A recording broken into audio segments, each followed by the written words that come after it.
Good morning guys, આજે તો ઉઠી ગયો તો સવારે 5 વાગે અને આજે કંઈક નવું ટ્રાય કરવાનો વિચાર હતો. તો આજે કોફી લીધી છે અને કોફી ગરમ કરવા માટે ગરમ પાણી મૂકી દીધું છે. હવે આપણે આ કોફી કટ કરી અને અંદર નાખીશું.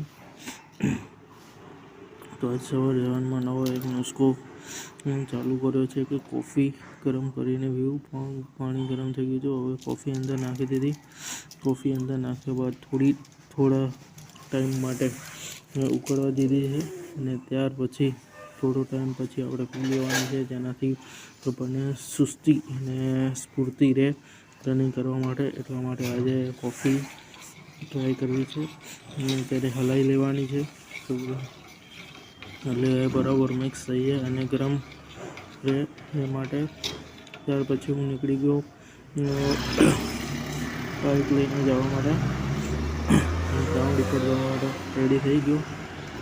ત્યારબાદ ગ્રાઉન્ડમાં રનિંગ કરવાનું જોવા મળે તેનો રસ્તો છે. ત્યારબાદ ગ્રાઉન્ડ ઉપર જઈને ઝૂલો હોય ત્યારે ગ્રાઉન્ડના વ્યૂ બતાવી દઉં. આજનો ગ્રાઉન્ડ કેવો છે એ ઝૂલોમાં ગ્રાઉન્ડ છે મારું, એટલે કે ગાર્ડન છે. ટોટલ ગાર્ડનમાં અમે રનિંગ કરીએ છીએ. ટોટલ 470 મીટરનું